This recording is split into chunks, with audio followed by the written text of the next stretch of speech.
할아버지, 배고프시죠? 이 도시락 좀 드셔보세요. 지하철역 앞 벤치에서 떨고 있던 노숙자 할아버지에게 자신의 유일한 끼니인 편의점 도시락을 내민 가난한 여대생이 있었습니다. 모두가 외면하던 그에게 다가간 유일한 사람이었죠. 파랗게 질린 입술, 초점 없는 텅 빈 눈을 가진 그를 보며 차마 외면할 수 없었던 것이었어요. 그때까지만 해도 이 여대생은 알 수 없었습니다. 이 노숙자 할아버지가 어떤 사람인지, 그리고 이 만남이 자신의 인생을 통째로 뒤바꾸어 놓을 거라는 사실을 말이죠. 사연 시작 전 구독과 좋아요를 눌러주시고 어디서 듣고 계신지 댓글 남겨주시면 그곳으로 행운이 가득 깃들기를 바라겠습니다. 이른 새벽 4시 반 서울 변두리의 한 작은 편의점에서 지아는 피곤에 찌든 얼굴로 계산대 앞에 서 있었어요. 23살 대학 졸업을 불과 2달 앞둔 그녀의 어깨는 축 늘어져 있었죠. 낮에는 학교에서 졸업 논문을 마무리하고 저녁부터 새벽까지는 이곳 편의점에서 일하는 생활이 벌써 1년째였습니다. 지아나, 수고했어. 점장이 마감 정산을 마치고 다가왔습니다. 40대 중반의 점장은 늘 그랬듯 폐기 도시락 몇 개를 비닐봉지에 담아 건넸어요. 하루 지난 건데 냉장고에 있던 거니까 괜찮을 거야. 집에 가서 데워 먹어. 감사합니다, 점장님. 지아는 고개를 숙였습니다. 폐기 도시락은 그녀에게 소중한 한 끼였어요. 월세방에서 혼자 사는 그녀에게 식비를 아낄 수 있는 유일한 방법이었죠. 편의점을 나선 지아는 추운 새벽 공기를 들이마셨습니다. 12월의 서울은 매서웠어요. 눈이 내리고 있었죠. 손에 든 비닐봉지가 차가운 바람에 바스락거렸어요. 그녀는 패딩 주머니에 손을 넣고 지하철역으로 발걸음을 옮겼습니다. 역까지는 걸어서 5분 거리였어요. 첫 차가 다니기엔 아직 이른 시간이었지만 지아는 늘 역에서 잠시 쉬었다가 첫 차를 타곤 했습니다. 집까지 걸어가기엔 너무 멀고 택시를 타기엔 돈이 아까웠으니까요. 지하철역 입구에 다다랐을 때 지안의 발걸음이 멈췄습니다. 역 앞 벤치에 누군가 웅크리고 앉아 있었어요. 새벽의 차가운 공기 속에서 몸을 떨고 있는 한 노인이었죠. 회색 코트는 어딘가에 쓰러졌었는지 흙과 먼지로 더러워져 있었고 한쪽 소매는 찢어져 있었습니다. 신고 있는 구두도 진흙투성이었어요. 노인의 얼굴은 추위에 새파랗게 질려 있었고 입술은 보랏빛을 띠고 있었어요. 지아는 망설였습니다. 그냥 지나쳐야 할까요? 아니면 도와드려야 할까요? 노인의 눈이 지안과 마주쳤습니다. 그 눈은 텅 비어 있었어요. 초점이 없는 마치 이 세상 사람이 아닌 것 같은 그런 눈빛이었죠. 어르신, 괜찮으세요? 지안이 조심스럽게 다가가 물었습니다. 노인은 입을 벙긋거렸지만 제대로 된 대답은 나오지 않았어요. 추워요. 겨우 내뱉은 말이었습니다. 목소리는 갈라져 있었고 몸은 심하게 떨고 있었죠. 지아는 주머니에서 핸드폰을 꺼내 시간을 확인했습니다. 새벽 5시, 아직 첫 차까지는 1시간이 남아 있었어요. 이 추운 날씨에 1시간을 더 밖에서 보내면 저 노인은 정말 위험할 것 같았습니다. 그녀는 손에 든 비닐봉지를 내려다봤어요. 따뜻하게 데워 먹으려고 했던 도시락들이 들어 있었죠. 잠시 망설이던 지아는 봉지를 열고 도시락 하나를 꺼냈습니다. 어르신, 이거 드세요. 노인은 멍한 눈으로 도시락을 바라봤습니다. 이거 조금 지난 거지만 냉장돼 있어서 괜찮아요. 저도 먹으려던 거예요. 지아는 최대한 부드럽게 말했어요. 도시락이 폐기된 것이라는 사실이 노인의 자존심을 상하게 할까봐 일부러 그렇게 말한 거였죠. 노인의 손이 떨렸습니다. 추위 때문인지 감동 때문인지 알 수 없었어요. 거칠고 주름진 손으로 도시락을 받아드는 모습이 지안의 마음을 아프게 했습니다. 고마워요. 노인이 겨우 말했습니다. 그 목소리에는 진심이 담겨 있었어요. 지안은 벤치 옆에 잠시 앉았습니다. 노인이 도시락을 제대로 들고 있는지 확인하고 싶었거든요. 떨리는 손으로 도시락 뚜껑을 여는 노인을 보며 지안은 문득 고향에 계신 아버지가 생각났습니다. 작년 겨울 농사일을 하다가 허리를 다치신 아버지는 지금도 시골에서 요양 중이었어요. 어머니가 곁에서 간호하고 계셨지만 딸로서 아무것도 해드릴 수 없다는 사실이 늘 마음에 걸렸죠. 어르신, 가족은 없으세요? 지안이 조심스럽게 물었습니다. 노인은 도시락을 먹다가 멈췄어요. 그리고는 고개를 갸우뚱거렸습니다. 가족이요? 마치 그 단어의 의미를 모르는 것처럼 어리둥절한 표정이었어요. 네, 가족이요. 아내분이나 자녀분들. 노인은 한참을 생각하더니 고개를 저었습니다. 잘 모르겠어요. 그 말에 지안의 가슴이 먹먹해졌습니다. 기억을 잃으신 걸까요? 아니면 정말 혼자이신 걸까요? 첫차 시간이 가까워지자 지안은 일어났습니다. 어르신, 저는 이만 가봐야 해요. 몸 조심하세요. 노인은 고개를 끄덕였습니다. 도시락을 꼭 껴안은 채로요. 지하철을 타고 집으로 돌아가는 내내 지안은 그 노인의 모습이 머릿속에서 떠나지 않았어요. 텅 빈 눈빛, 떨리는 손, 그리고 가족이 누군지도 모르겠다는 그 말이 계속 맴돌았죠. 원룸 현관문을 열고 들어간 지안은 신발도 벗지 않은 채 핸드폰을 꺼냈습니다. 화면에는 엄마라는 글자가 떴어요. 전화벨이 울리고 이내 반가운 목소리가 들렸습니다. 우리 딸, 일 끝났니? 피곤하지? 엄마, 나 방금 집에 왔어요. 지안은 패딩을 벗으며 말했어요. 그런데 엄마, 나 오늘 길에서 할아버지를 도와드렸어요.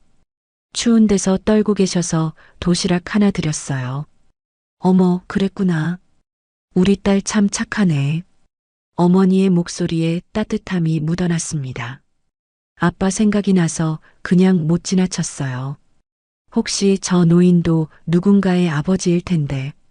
그래, 잘했어. 내가 도와드린 거 하늘이 다 알아. 복 받을 거야. 아빠는 좀 어떠세요? 지안이 조심스럽게 물었습니다. 많이 좋아지셨어. 너 걱정 많이 하셔. 저도 보고 싶은데. 이번 주말엔 꼭 내려갈게요. 아니야, 면접 준비하느라 바쁠 텐데. 우리는 괜찮으니까 너는 내 일에만 집중해. 어머니는 늘 그렇게 말씀하셨어요. 딸에게 짐이 되고 싶지 않으셨던 거죠. 근데 너무 무리하지 말고 건강 잘 챙기고. 밥은 제때 먹고 다니니? 네, 엄마. 걱정 마세요. 통화를 마친 지아는 침대에 몸을 눕혔습니다. 천장을 바라보며 생각했어요. 오늘 만난 그 노인은 지금 어디에 계실까요? 따뜻한 곳을 찾으셨을까요? 도시락은 맛있게 드셨을까요? 창밖으로 동이 트기 시작했습니다. 서울의 아침이 밝아오고 있었어요. 지아는 눈을 감았습니다.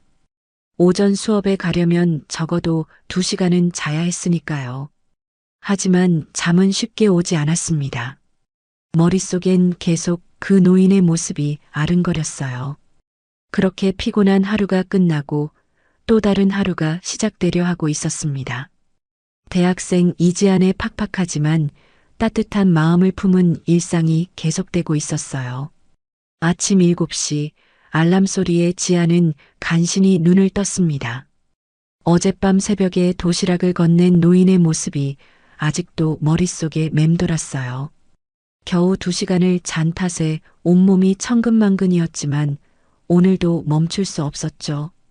대학교까지는 지하철로 1시간. 흔들리는 차 안에서 지아는 졸업 논문을 다시 읽었습니다. 교수님, 안녕하세요. 연구실 문을 두드리며 지안이 인사했습니다. 50대의 지도교수는 안경 너머로 그녀를 바라봤어요. 교수님은 천천히 논문을 넘기며 읽었어요. 지안은 조마조마한 마음으로 기다렸죠. 이 논문이 통과되어야 졸업이 가능했으니까요. 많이 좋아졌네. 그런데 지안아, 얼굴이 많이 안 좋아 보이는구나. 아, 요즘 면접 준비하느라 좀 바빴어요. 교수님은 안타까운 눈빛으로 고개를 끄덕였습니다. 요즘 취업이 정말 어렵지. 우리 제자들 보면 다들 고생이 많아. 힘내라. 연구실을 나온 지아는 곧바로 도서관으로 향했어요. 오후 2시에 있을 면접 스터디를 준비해야 했죠. 같은 과 친구들과 모여서 모의 면접을 하는 시간이었습니다. 스터디룸에 모인 5명의 친구들. 모두가 비슷한 처지였어요. 23의 나이에 미래를 향해 필사적으로 달려가고 있었죠. 자, 그럼 시작할게요. 본인을 간단히 소개해 주세요. 친구가 긴장한 표정으로 대답하기 시작했습니다. 서로가 서로에게 거울이 되어주는 시간이었죠. 4시가 되자 스터디가 끝났습니다. 지아는 서둘러 가방을 챙겼어요. 야, 우리 커피라도 한잔하고 가자. 미안, 나 알바 가야 돼. 친구들의 아쉬운 눈빛을 뒤로하고 지아는 편의점으로 향했습니다. 대학가에서 편의점까지는 버스로 30분. 창밖으로 스쳐가는 풍경을 보며 그녀는 핸드폰을 확인했어요. 메일함에 새로운 알림이 떴습니다. 떨리는 손으로 열어봤지만 또다시 불합격 통지였어요. 귀하의 역량은 충분하나 이번에는 더 읽을 필요도 없었죠. 이제는 실망도 하지 않았어요. 편의점에 도착한 지아는 유니폼으로 갈아입었습니다. 저녁 시간대가 시작되면서 손님들이 몰려들기 시작했어요. 밤 9시 잠깐의 휴식 시간에 지아는 의자에 앉아 한숨을 내쉬었습니다. 창밖을 보니 먹구름이 몰려오고 있었어요. 곧 비가 올 것 같았죠. 핸드폰이 울렸습니다. 집주인 아주머니였어요. 지아나, 이번 달 월세 언제 줄 수 있니? 죄송해요, 아주머니. 다음 주에 알바비 받으면 바로 드릴게요. 그래, 알았어. 근데 다음 달부터는 꼭 제때 줘야 해. 전화를 끊고 지아는 눈을 감았습니다. 월세, 전기세, 핸드폰 요금. 머릿속으로 계산해봐도 답이 안 나왔어요. 다음 달엔 괜찮을 거야. 얼른 취업하면. 혼잣말로 위로해봤지만 막막함은 사라지지 않았습니다. 자정이 가까워오자 비가 내리기 시작했어요. 처음엔 보슬비였지만 점점 굵어졌죠. 빗소리가 편의점 유리창을 두드렸습니다. 편의점은 한산했습니다. 비 오는 밤엔 손님이 뜸했어요. 지아는 졸린 눈을 비비며 재고 정리를 했죠. 새벽 4시 지아는 편의점 문을 잠그고 밖으로 나왔습니다. 하루 종일 이어진 비는 이제 폭우가 되어 거리를 두드리고 있었어요.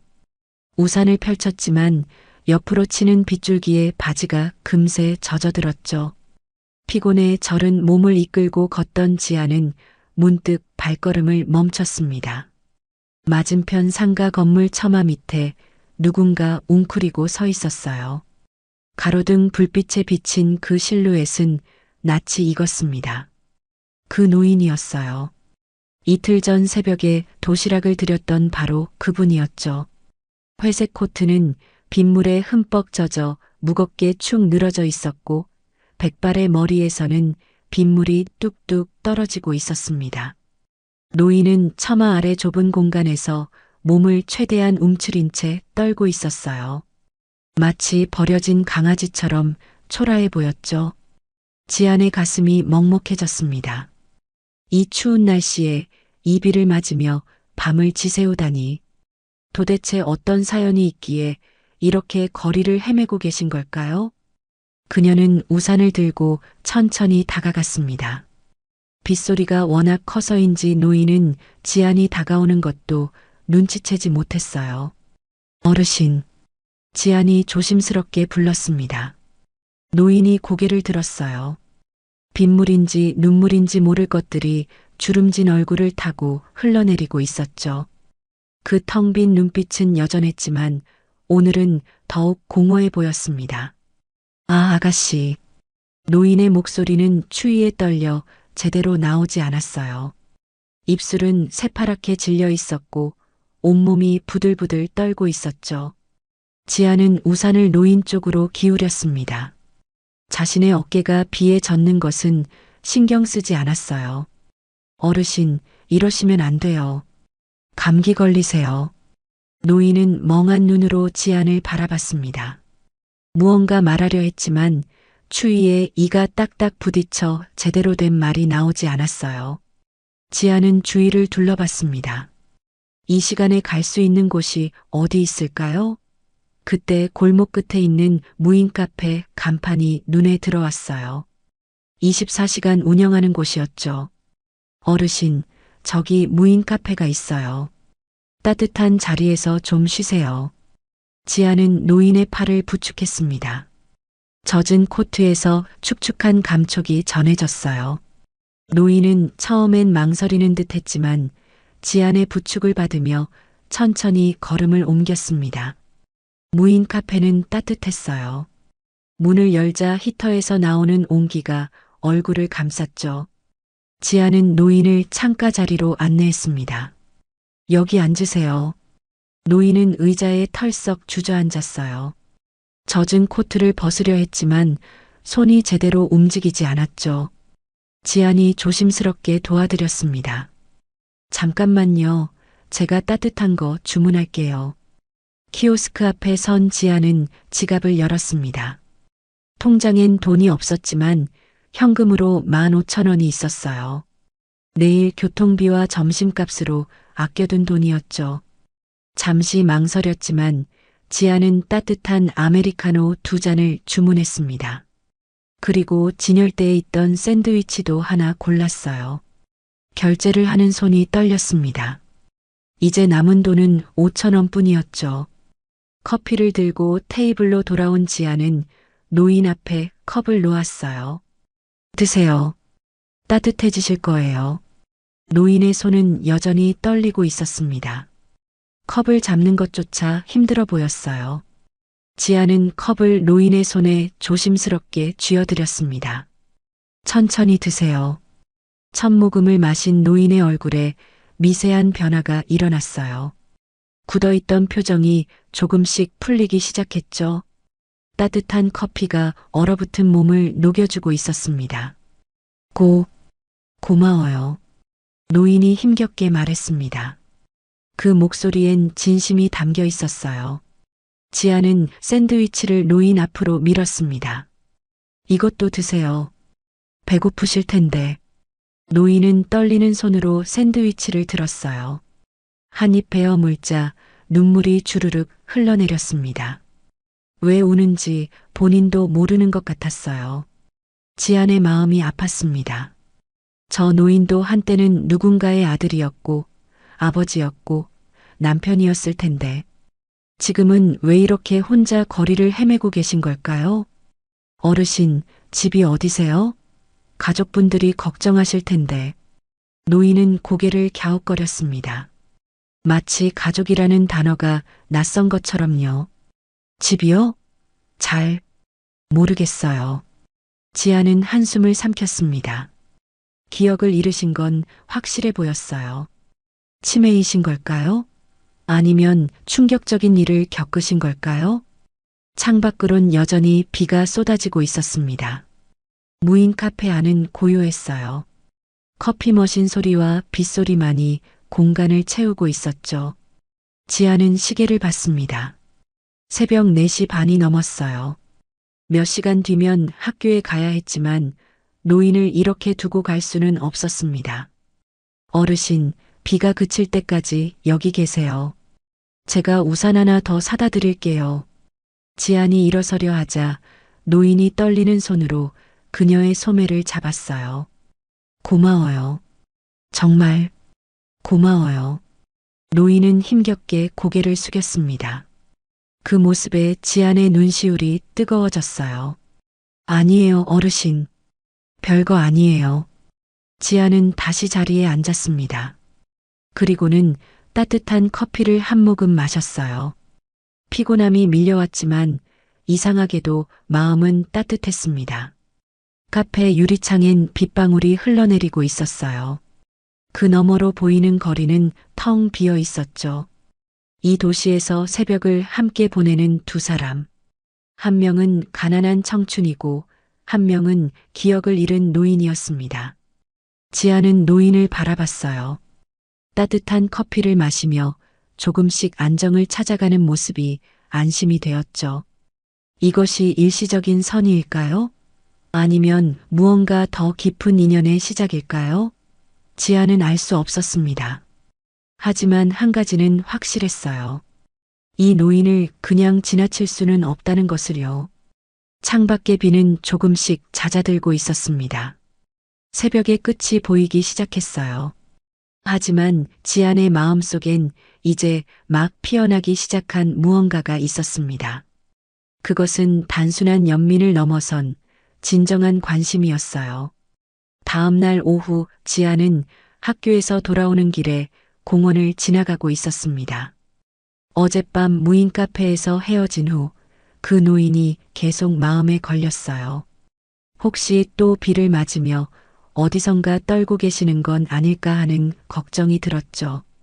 공원 입구에 들어서자 낯익은 뒷모습이 보였습니다. 벤치에 앉아있는 노인이었어요. 다행히 비는 그쳤지만 노인의 코트는 여전히 축축해 보였습니다. 어제 그 빗속에서 얼마나 오래 서 있었던 걸까요? 지아는 조심스럽게 다가갔어요. 노인은 멍하니 앞을 바라보고 있었습니다. 공원을 지나가는 사람들, 뛰어노는 아이들, 산책하는 강아지들. 그 모든 것들이 노인의 눈에는 들어오지 않는 것 같았어요. 어르신, 안녕하세요. 지안이 인사하자 노인이 고개를 들었습니다. 잠시 누군지 알아보지 못하는 듯 했지만 이내 희미한 미소를 지었어요. 아, 아가씨. 네, 어제 커피 드렸던 사람이에요. 괜찮으세요? 노인은 고개를 끄덕였지만 지안의 눈엔 전혀 괜찮아 보이지 않았습니다. 얼굴은 창백했고 입술은 아직도 파랗게 질려 있었어요. 무엇보다 그 축축한 코트가 문제였습니다. 지안은 노인의 코트를 만져봤어요. 하루가 지났는데도 아직 덜 마른 상태였습니다. 이런 젖은 옷을 계속 입고 있으면 정말 큰 병에 걸릴 수도 있었죠. 어르신, 이러다 병 나세요. 잠시만 제가 집에 좀 다녀올게요. 괜찮아요. 나는. 노인이 손을 저었지만 지아는 이미 결심했습니다. 여기서 기다리고 계세요. 금방 올게요. 자신의 원룸까지는 지하철로 15분 거리. 집 근처 지하철역에 내리자마자 지아는 뛰기 시작했어요. 숨이 차올랐지만 멈추지 않았습니다. 계단을 두 칸씩 뛰어올라 현관문을 열었어요. 옷장을 열고 한참을 뒤졌습니다. 작년 겨울 부모님이 서울에 오셨을 때 두고 가신 아버지의 옷이 어딘가 있었거든요. 아버지가 병원 검사를 받으러 오셨다가 하룻밤 묵고 가시면서 깜빡 잊고 두고 가신 겨울 점퍼와 스웨터였어요. 그리고 통이 넓은 바지도 하나 있었죠. 있다. 옷장 깊숙한 곳에서 검은색 점퍼와 회색 스웨터 그리고 바지를 찾아냈어요. 다행히 깨끗하게 보관되어 있었습니다. 지아는 옷을 품에 안고 다시 공원으로 돌아갔어요. 노인은 여전히 벤치에 앉아 있었습니다. 지안이 오는 것을 보고 놀란 표정을 지었어요. 정말 다시 왔구나. 그럼요. 제가 올게요 했잖아요. 지안은 가져온 옷을 노인에게 내밀었습니다. 아버지가 오셨을 때 두고 가신 옷이 있어서요. 입어보세요. 세탁은 제가 해드릴게요. 노인은 떨리는 손으로 옷을 받아들었어요. 그 순간 눈시울이 붉어졌습니다.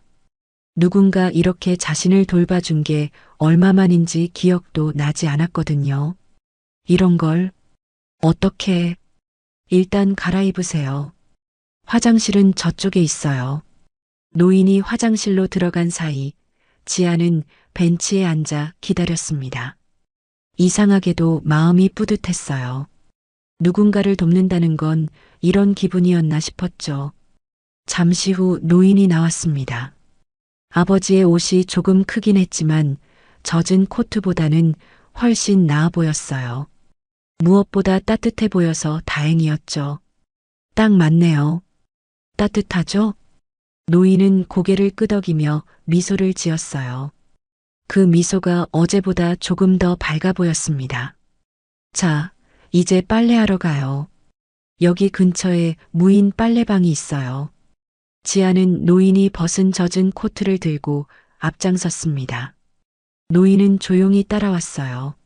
무인 빨래방은 공원에서 5분 거리에 있었습니다. 문을 열고 들어가자 세제 냄새가 코를 찔렀어요. 여러 대의 세탁기가 돌아가는 소리가 공간을 채우고 있었죠. 어르신, 여기 앉으세요. 지아는 노인을 의자에 앉히고 세탁기 앞으로 갔습니다. 주머니에서 동전을 꺼내 투입구에 넣었어요. 세탁기에 코트를 넣고 세제를 붓자 기계가 돌아가기 시작했습니다. 물이 차오르며 더러워진 코트를 씻어내고 있었어요. 지아는 노인 옆에 앉았습니다. 세탁이 끝날 때까지 약 40분. 그 시간 동안 둘은 조용히 앉아 있었어요. 그때 노인이 작은 목소리로 중얼거렸습니다. 나도 아내가 있었던 것 같아. 지안이 놀라 노인을 바라봤어요. 노인의 눈은 돌아가는 세탁기를 보고 있었지만 그 시선은 훨씬 더 먼 곳을 향하고 있었습니다. 아내요? 응. 이렇게 빨래를 해주던 따뜻한 사람이었던 것 같아. 노인의 목소리에는 그리움이 묻어 있었어요. 하지만 그것은 선명한 기억이라기보다는 흐릿한 잔상 같았죠. 이름은 기억이 안 나는데 웃는 얼굴이 참 예뻤어. 지안의 마음이 먹먹해졌습니다. 사랑했던 사람의 이름조차 기억하지 못한다니 그 상실감이 얼마나 클까요? 분명 어디선가 기다리고 계실 거예요. 지안이 위로하듯 말했지만 노인은 고개를 저었어요. 아니야. 떠났어. 먼저 떠났어. 그 말에 지아는 더 이상 아무 말도 할 수 없었습니다. 아내를 잃은 슬픔, 그리고 그 기억마저 잃어가는 고통. 노인이 짊어진 무게가 너무나 무거워 보였어요. 세탁기가 멈췄습니다. 지아는 젖은 코트를 꺼내 건조기로 옮겼어요. 다시 동전을 넣고 기계를 돌렸죠. 건조기가 돌아가는 동안 노인은 계속 과거를 더듬고 있었습니다. 가끔 무언가 떠오르는 듯 했다가도 이내 안개 속으로 사라지곤 했어요.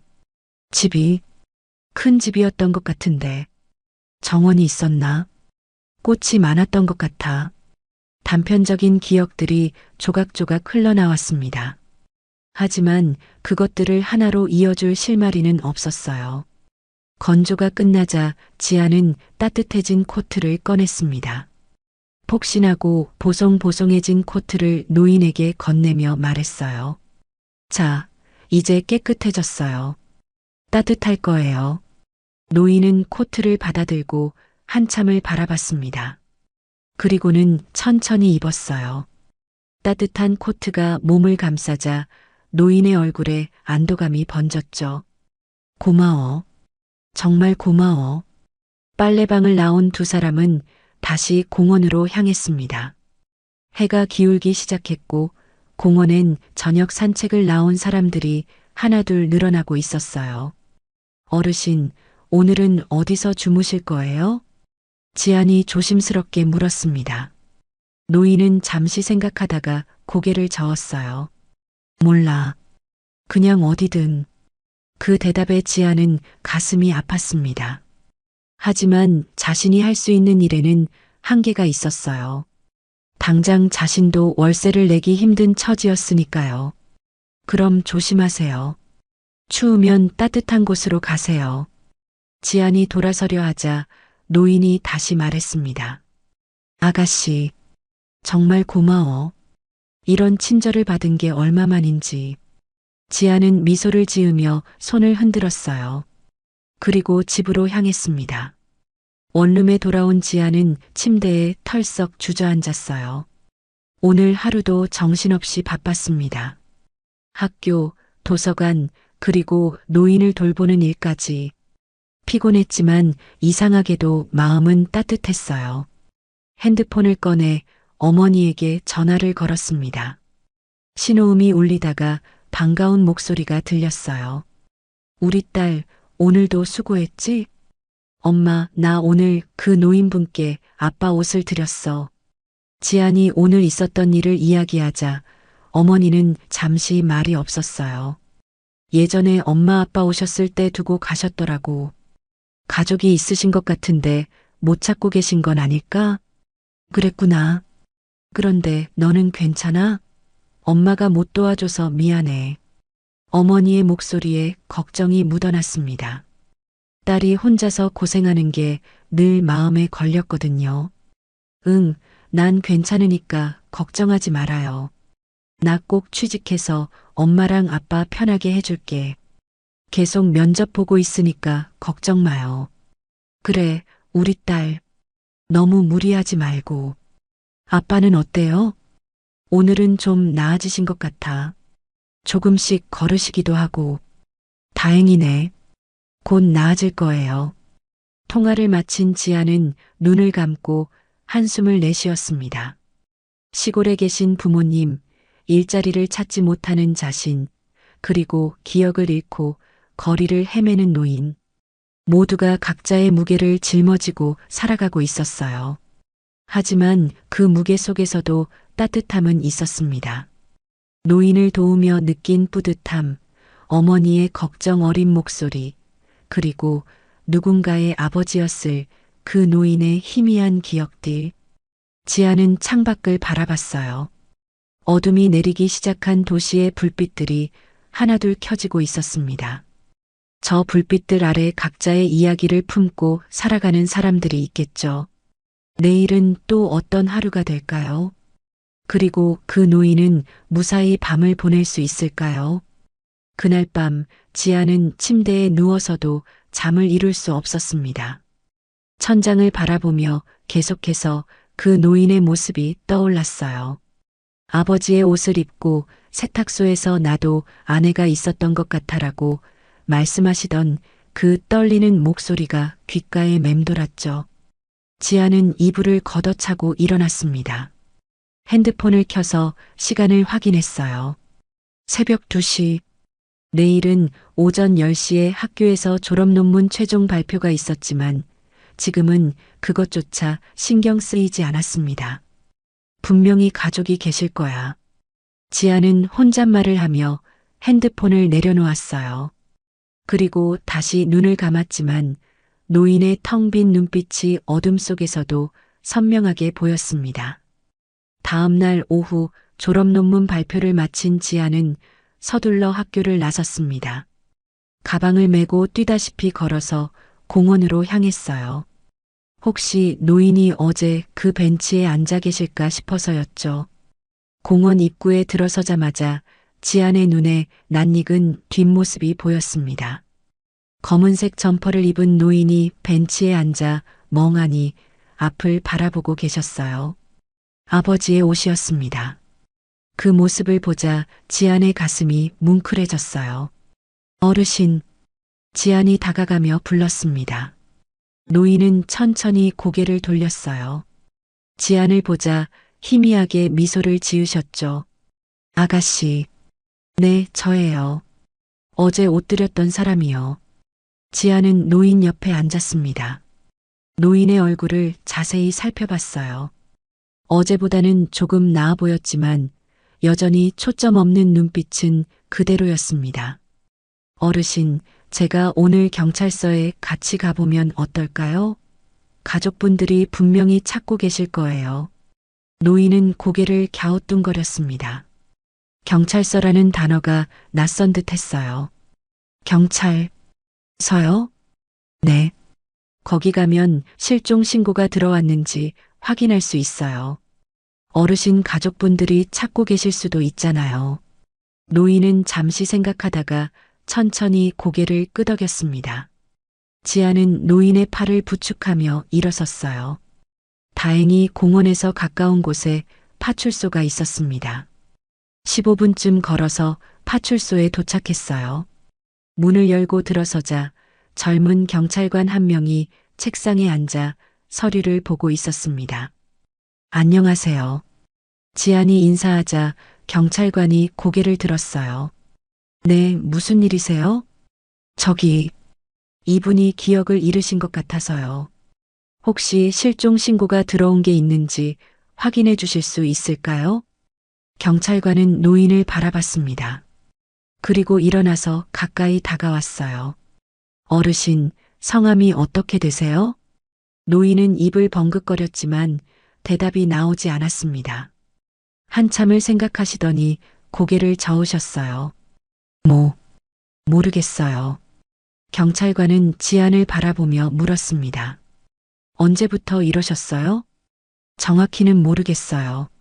제가 며칠 전 새벽에 처음 뵀는데 그때부터 계속 이러셨어요. 집도 어딘지 모르시고 가족도 기억 못하시고. 경찰관은 고개를 끄덕이며 컴퓨터 앞에 앉았습니다. 키보드를 두드리며 화면을 확인했어요. 지아는 떨리는 마음으로 기다렸죠. 제발 실종 신고가 들어와 있기를 바랐습니다. 몇 분이 지났을까요? 경찰관이 고개를 저으며 말했습니다. 최근 일주일 내에 들어온 노인 실종 신고는 없네요. 지안의 얼굴이 굳어졌습니다. 그럼 어떻게 해야 하죠? 경찰관은 난처한 표정을 지었어요. 일단 이분을 보호소로 모시는 게 좋을 것 같습니다. 거기서 신원 확인 절차를 거치면 소? 노인이 그 단어를 천천히 따라 말했습니다. 목소리가 떨리고 있었어요. 마치 그 단어가 무언가 두려운 것처럼요. 지아는 노인을 바라봤습니다. 노인의 눈에는 혼란과 불안이 가득했어요. 어디론가 끌려가는 것 같은 두려움이 그 눈빛에서 느껴졌습니다. 잠깐만요. 지안이 경찰관을 말렸습니다. 보호소 말고 다른 방법은 없을까요? 이분이 너무 불안해하시는 것 같아서. 경찰관은 미안한 듯 고개를 저었어요. 글쎄요. 신원을 확인할 방법이 없으면 저희도 어쩔 수 없어서요. 보호소에서 공고를 내고 기다려보는 수밖에는. 지안의 눈시울이 붉어졌습니다. 가슴이 답답하고 막막했어요. 저 노인을 그냥 보호소로 보내야 한다는 게 견딜 수 없었죠. 조금만 더 시간을 주시면 안 될까요? 제가 직접 찾아볼게요. 경찰관은 난처한 표정으로 지안을 바라봤습니다. 그런데 학생분이 어떻게 찾으시려고요? SNS에 올려볼게요. 요즘은 그렇게 해서 가족 찾는 경우도 많잖아요.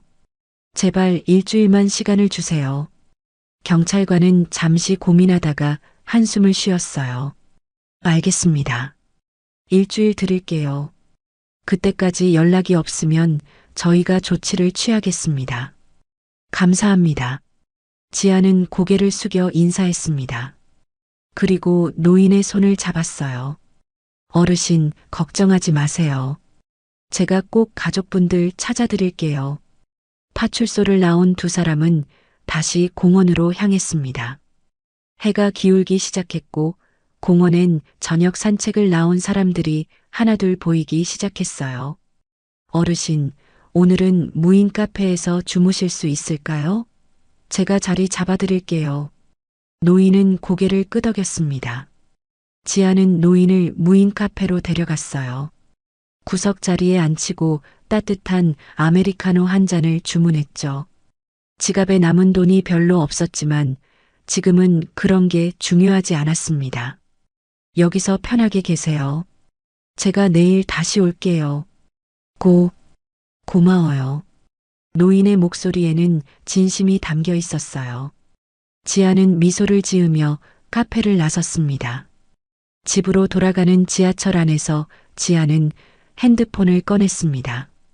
SNS 앱을 열고 카메라 앨범을 확인했어요. 오늘 찍어둔 노인의 사진이 있었죠. 공원 벤치에 앉아 계신 모습이었습니다. 지아는 긴 숨을 들이마셨어요. 그리고 게시글 작성 화면을 열었습니다. 손가락이 떨렸지만 천천히 글을 쓰기 시작했죠. 며칠째 같은 분을 봅니다. 기억을 잃으신 것 같아요. 글을 쓰는 동안 지안의 눈에서 눈물이 흘러내렸습니다. 노인의 텅 빈 눈빛이 떠올랐어요. 가족의 이름도 집이 어딘지도 자신이 누구인지도 기억하지 못하는 그분의 모습이요. 혹시 이분을 아시는 분이 계시면 꼭 연락 주세요. 지아는 계속해서 글을 이어갔습니다. 마지막 문장을 쓸 때쯤엔 눈물로 화면이 흐려졌어요.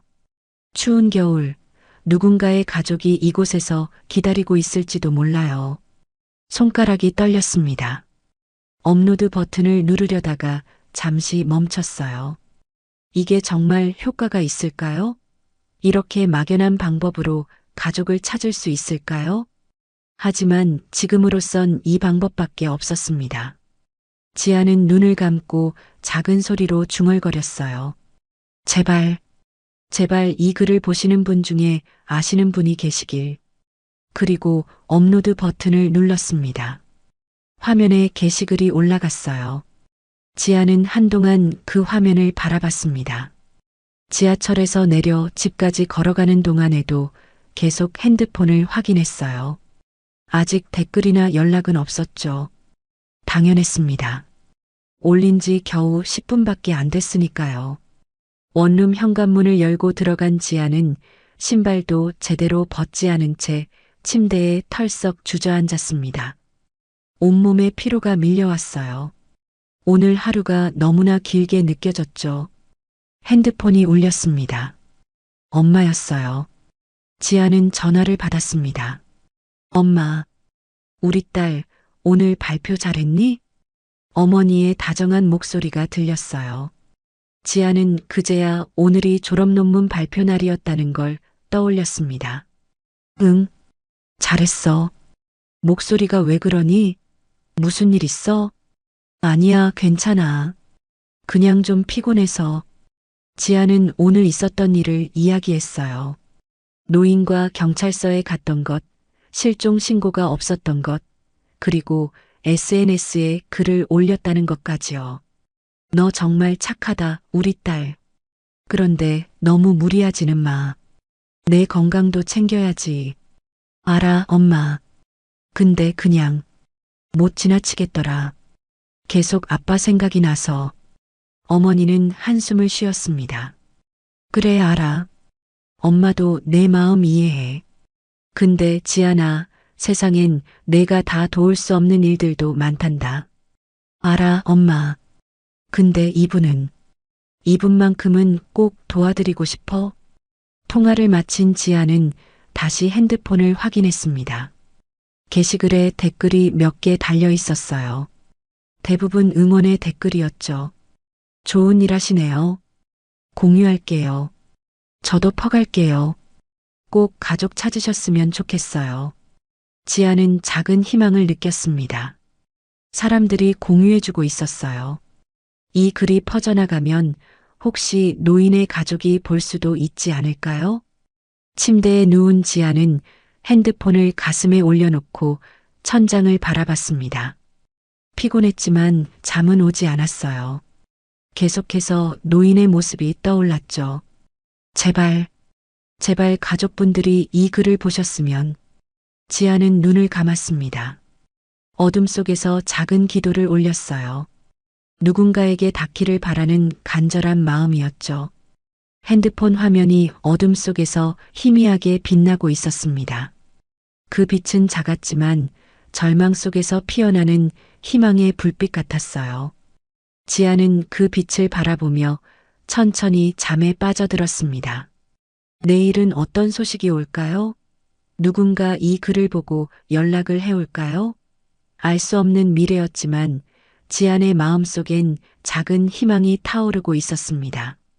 같은 시각 서울 강남의 고급 주택가에 자리한 하성그룹 본가. 넓은 거실의 소파에 앉아있던 박은우는 핸드폰을 내려놓으며 한숨을 쉬었습니다.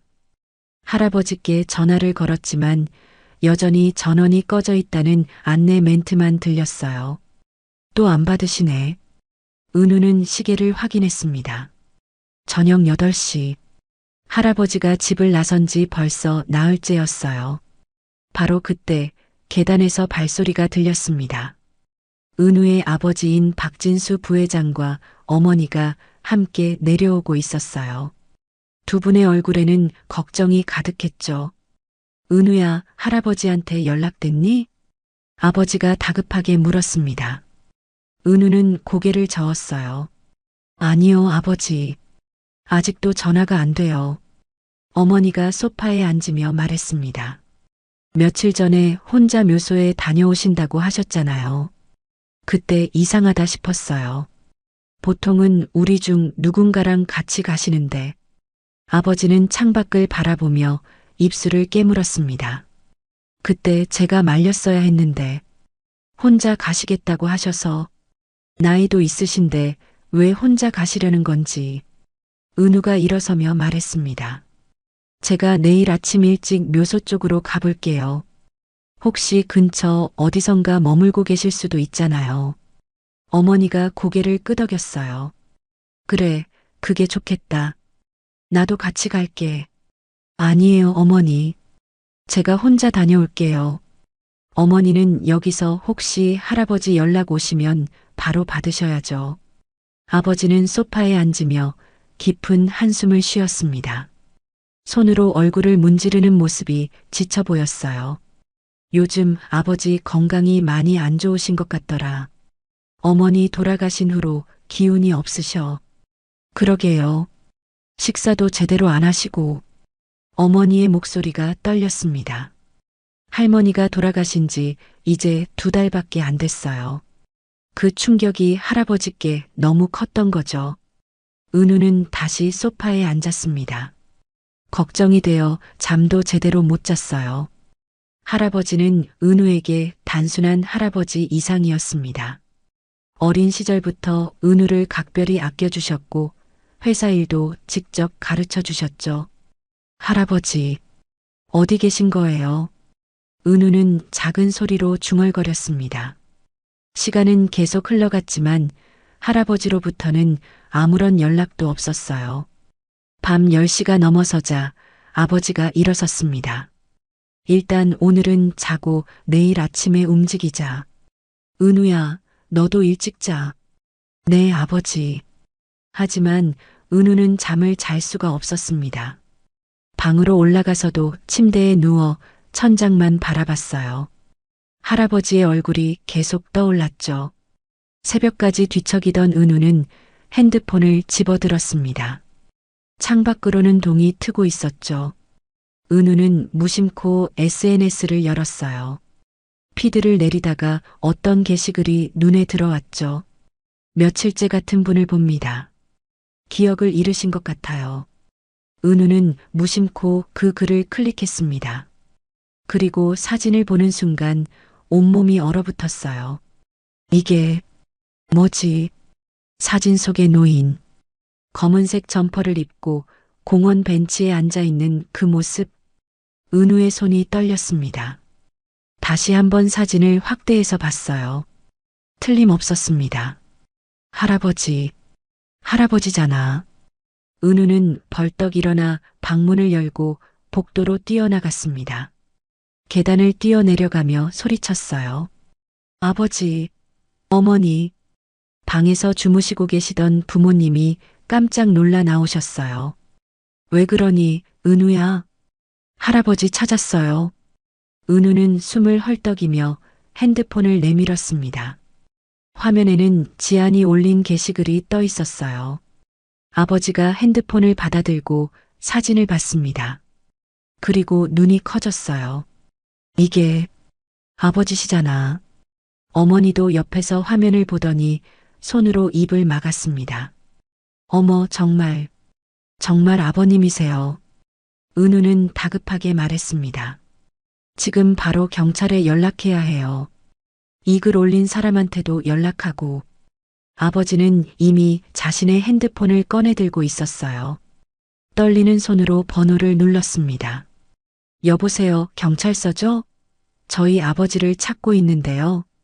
전화를 거는 아버지의 목소리가 떨리고 있었어요. 옆에서 어머니는 눈물을 닦고 있었죠. 은우는 다시 핸드폰을 들고 게시글을 자세히 읽었습니다. 기억을 잃으신 것 같아요. 그 문장이 은우의 가슴을 찔렀어요. 할아버지가 기억을 잃으셨다니. 대체 무슨 일이 있었던 걸까요? 혹시 이분을 아시는 분이 계시면 꼭 연락 주세요. 은우는 게시글 작성자의 프로필을 확인했습니다. 이지안이라는 이름이 보였어요. 프로필 사진은 평범한 대학생처럼 보이는 젊은 여성이었죠. 이 사람이 할아버지를 돌봐주신 건가?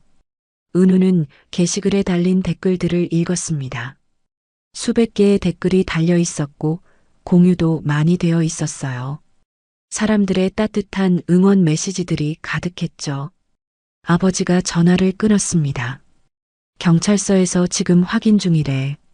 이 글 올린 사람한테 연락한다고. 제가 직접 메시지 보낼게요. 은우는 재빨리 지안에게 쪽지를 보냈습니다. 안녕하세요. 사진 속 어르신이 저희 할아버지인 것 같습니다. 지금 어디 계신지 알 수 있을까요? 메시지를 보낸 은우는 답장을 기다렸어요. 하지만 새벽 5시가 넘은 시각이라 바로 답장이 오지는 않았죠. 거실의 분위기는 긴박했습니다. 아버지는 계속해서 핸드폰을 확인하고 있었고 어머니는 소파에 앉아 눈물을 닦고 있었어요. 대체 무슨 일이 있었던 거예요? 기억을 잃으셨다니.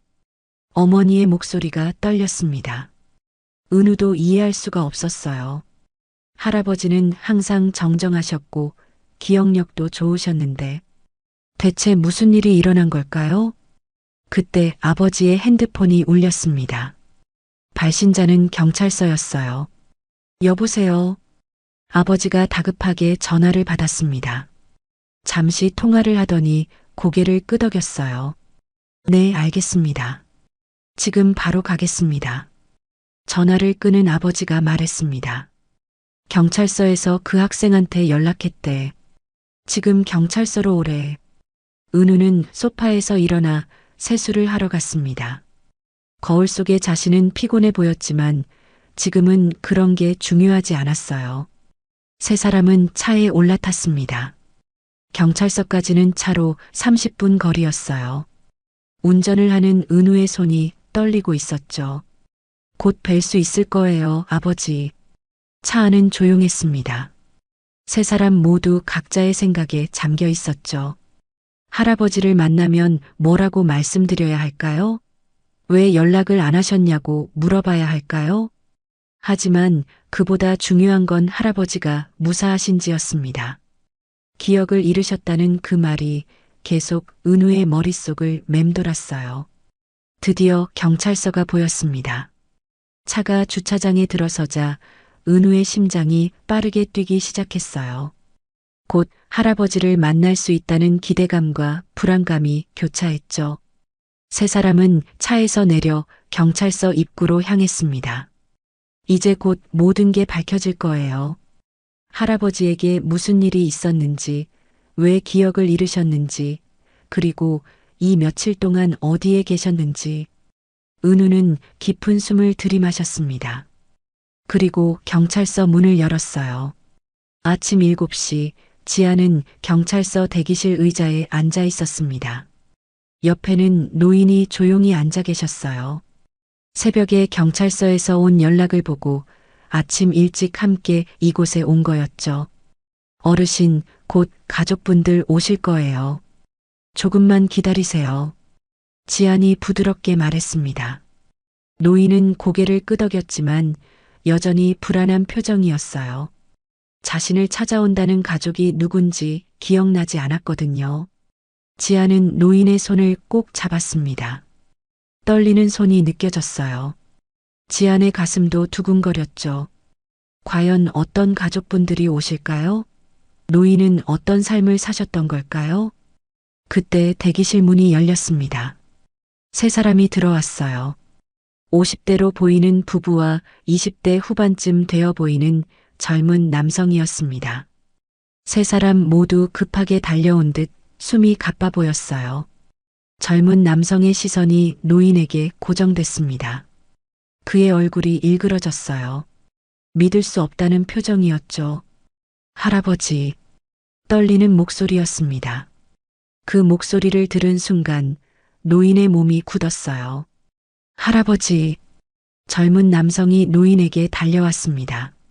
노인 앞에 무릎을 꿇고 두 손으로 노인의 손을 잡았어요. 그의 눈에서 눈물이 흘러내렸죠. 노인은 멍하니 그를 바라봤습니다. 입술이 떨렸어요. 무언가 떠오르는 듯 했지만 확실하지 않은 표정이었죠. 오. 노인의 입에서 작은 소리가 흘러나왔습니다. 그 이름이 입 밖으로 나오는 순간 노인의 눈에 초점이 생기기 시작했어요. 은우야. 이번엔 더 확실한 목소리였습니다. 노인의 눈에서 눈물이 흘러내렸어요. 떨리는 손으로 은우의 얼굴을 만졌죠. 우리, 은우, 맞지? 네, 할아버지. 저예요. 은우예요. 은우는 흐느끼며 할아버지의 손을 꼭 붙들었습니다. 뒤에 서 있던 부부도 다가왔어요. 50대 남성이 떨리는 목소리로 말했습니다. 아버지. 서서히 기억이 돌아온 하성그룹 회장 박정호는 천천히 고개를 돌렸습니다. 그리고 그들을 보자 눈이 커졌어요. 진수야. 너. 네, 아버지. 저예요. 아들이라 불린 남성이 무릎을 꿇으며 아버지의 다른 손을 잡았습니다. 옆에 있던 여성도 눈물을 흘리며 다가왔어요. 정호의 눈에서 계속해서 눈물이 흘러내렸습니다. 손자 은우, 아들 진수, 그리고 며느리. 하나씩 얼굴이 선명해졌죠. 지아는 조용히 자리에서 일어났어요. 이 순간은 가족끼리만 있어야 할 것 같았거든요. 경찰관이 다가와 작은 목소리로 말했습니다. 저쪽 상담실로 가시죠. 거기가 더 편하실 겁니다. 가족들은 정호를 부축해서 상담실로 들어갔습니다. 지안도 경찰관의 안내를 받아 함께 들어갔어요. 증인으로서 경위를 설명해야 했거든요. 상담실 소파에 앉은 정호는 두 손으로 얼굴을 감쌌습니다. 기억이 조각조각 돌아오고 있었어요. 은우가 조심스럽게 물었어요. 할아버지, 무슨 일이 있었던 거예요? 왜 연락이 안 됐어요? 정호는 천천히 고개를 들었습니다. 눈빛이 흔들렸어요. 묘소에. 당신 묘소에 가려고 했어. 그 말에 가족들의 표정이 어두워졌습니다. 당신은 2달 전에 돌아가신 할머니를 뜻하는 거였죠. 정호의 머릿속에 그날의 기억이 떠올랐습니다. 1달 전 병원 진료실. 의사는 차분하지만 무거운 목소리로 말했었죠. 치매 초기 증상입니다. 지금부터 관리를 잘하셔야 합니다. 정호는 그 말을 듣고 한동안 말이 없었습니다. 아내가 떠난 지 1달. 이제 자신의 기억마저 떠나가고 있었어요. 병원을 나와 집으로 돌아오는 길, 정호는 창밖만 바라봤습니다. 평생 일궈온 하성그룹, 사랑하는 가족들, 그 모든 것들이 서서히 희미해질 거라는 생각에 가슴이 무너져 내렸죠. 며칠 후, 집 거실에서 아들 부부가 조심스럽게 말을 꺼냈습니다. 아버님, 요즘 건강이 많이 안 좋으신 것 같아요. 이제 회사 경영에서 물러나시는 게 어떨까요? 아들의 목소리는 걱정으로 가득했어요. 하지만 정호에게는 그 말이 칼처럼 가슴에 꽂혔습니다. 정호는 대답하지 않았어요. 다만 고개만 끄덕였죠. 아들 부부는 정호의 건강을 걱정해서 한 말이었지만 정호는 그날 밤 잠을 이루지 못했습니다. 아내도 떠나고 평생 이룬 회사도 이제 놓아야 하는 걸까요? 자신의 인생이 막을 내리는 것 같았어요. 며칠 동안 깊은 고민에 빠져 있던 정호는 결심했습니다. 마지막으로 아내에게 가서 마음을 정리하고 오기로요. 며칠간 마음을 정리하고 오겠네. 아무도 따라오지 마라. 나 혼자 다녀오마. 가족들은 걱정스러운 표정이었지만 정호의 단호한 말에 더 이상 말리지 못했습니다. 그날 새벽 정호는 조용히 집을 나섰습니다. 아내의 묘소가 있는 시골로 가기 위해 기차역으로 향했어요. 시골은 그룹이 소유한 땅이 있는 곳이었고 그곳에 아내를 모셨었죠. 새벽 공기는 매서웠습니다. 영하의 날씨에 바람까지 차가웠어요. 정호는 코트깃을 세우며 기차역으로 걸어갔죠. 기차역에 거의 다 왔을 때였습니다. 갑자기 머리가 어지러웠어요. 추운 실외에서 따뜻한 역사 안으로 들어가는 순간 급격한 온도 변화가 몸을 덮쳤죠. 으윽! 정호는 비틀거렸습니다. 시야가 흐려졌어요. 심장이 빠르게 뛰었고 숨이 가빠졌습니다. 누가 말이 제대로 나오지 않았습니다. 정호는 역사 입구 근처 벤치에 겨우 몸을 기댔어요. 그리고 정신을 잃었죠. 얼마나 지났을까요? 희미하게 의식이 돌아왔을 때 정호는 누군가 자신의 주머니를 뒤지는 걸 느꼈습니다.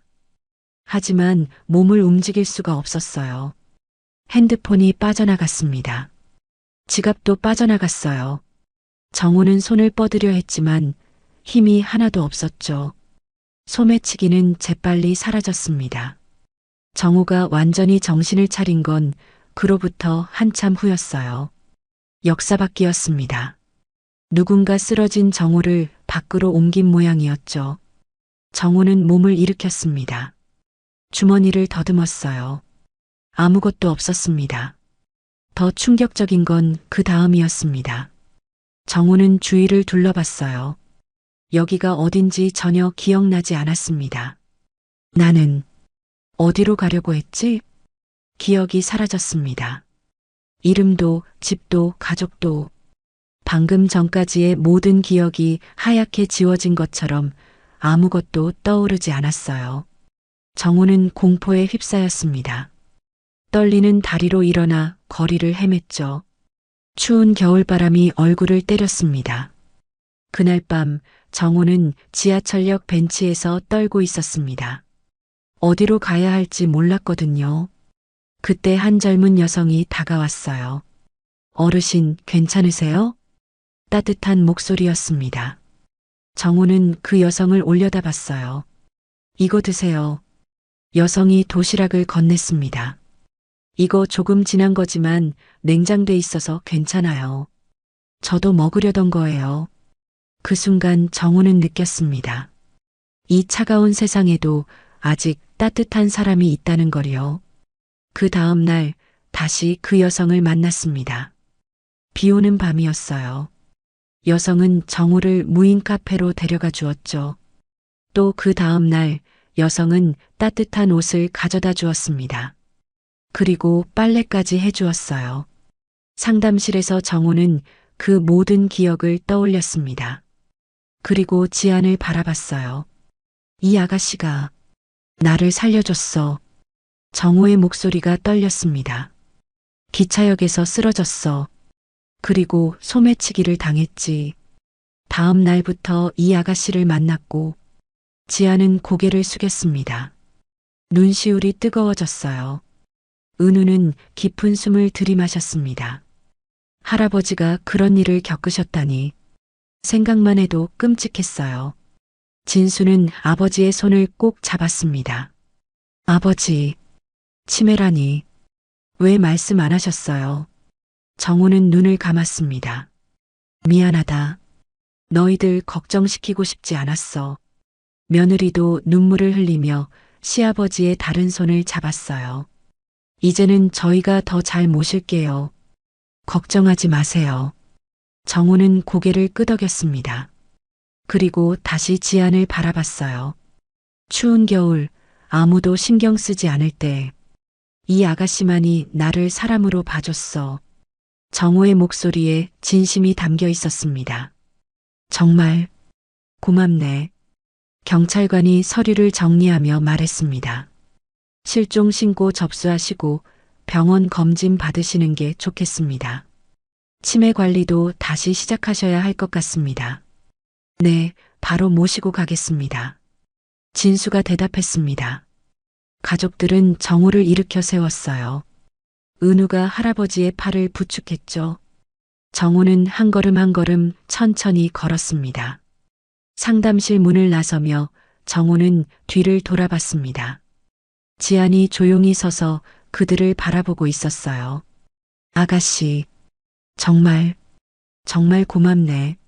지안은 미소를 지으며 고개를 끄덕였습니다. 할아버지, 이제 가족분들이랑 행복하세요. 정우의 눈에서 눈물이 흘러내렸습니다. 하지만 이번엔 슬픔의 눈물이 아니었어요.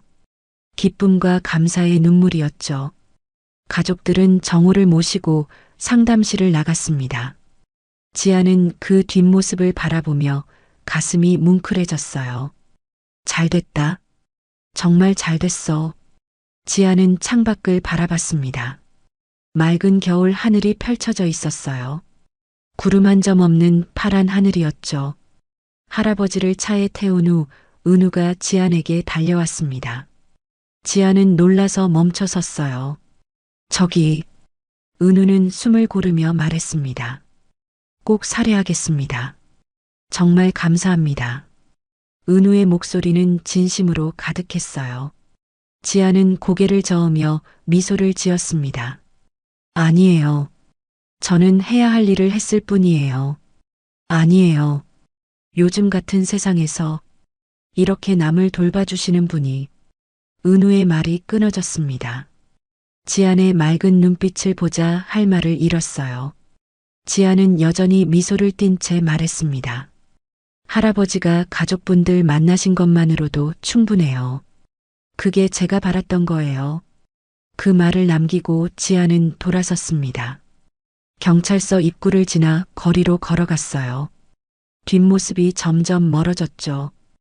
은우는 그 자리에 서서 지안의 뒷모습을 바라봤습니다. 묘한 감정이 가슴속에 일었어요. 저 사람, 대체 뭐지? 요즘 세상에 저렇게 순수하게 남을 도울 수 있는 사람이 있다니. 대가도 바라지 않고 감사 인사도 사양하고. 은우는 지금껏 그런 사람을 본 적이 없었습니다. 은우야, 빨리 와. 차 안에서 아버지가 불렀습니다. 은우는 고개를 돌려 차로 향했어요. 하지만 한 번 더 뒤를 돌아봤죠.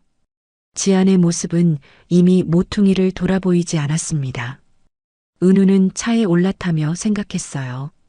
다시 만날 수 있을까? 하지만 연락처도 모르고 이름도 제대로 물어보지 못했습니다.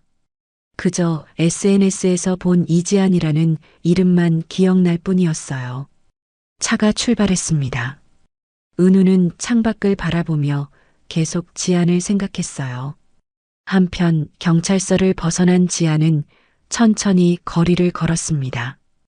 오전 10시가 조금 넘은 시각이었어요. 햇살이 따스하게 내리쬐고 있었죠. 지안은 가방에서 핸드폰을 꺼냈습니다. 엄마에게 전화를 걸었어요. 신호음이 몇 번 울리더니 어머니의 목소리가 들렸습니다. 지안아? 엄마 나야. 일 다 끝났니? 무슨 일이야?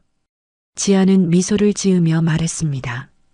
엄마, 그 할아버지 가족 찾았어. 정말? 어머, 잘됐다. 우리 딸 수고 많았네. 어머니의 목소리에 기쁨이 묻어났어요. 응. 손자분이 SNS 보고 연락 주셨대. 오늘 아침에 경찰서에서 만났어. 그래. 가족분들이 얼마나 기뻐하셨겠니? 우리 딸 덕분에. 아니야, 엄마. 나는 그냥 당연한 일 했을 뿐이야. 지아는 횡단보도 앞에 멈춰 섰습니다. 신호를 기다리며 계속 말했어요. 그리고 엄마, 나 오늘 하성그룹 채용 공고 봤어. 신입사원 뽑는데. 하성그룹? 거기 큰 회사 아니니? 응. 이번엔 꼭 붙고 싶어. 지원해 볼게. 그래, 우리 딸. 이번엔 꼭 잘 될 거야. 엄마가 매일 기도할게. 어머니의 목소리가 떨렸어요. 딸이 취업하기를 바라는 간절한 마음이 느껴졌죠. 통화를 마친 지아는 핸드폰을 주머니에 넣었습니다. 신호등이 바뀌어 초록불이 켜졌어요. 횡단보도를 건너는 지안의 발걸음이 가벼웠습니다. 마음이 편안했거든요. 해야 할 일을 했다는 뿌듯함이 가슴을 채우고 있었죠. 하늘을 올려다봤습니다. 구름 사이로 햇살이 쏟아지고 있었어요. 지아는 그 자리에 잠시 멈춰섰습니다. 눈을 감고 깊은 숨을 들이마셨어요. 차가운 공기가 폐를 채웠죠. 마음이 가벼웠습니다.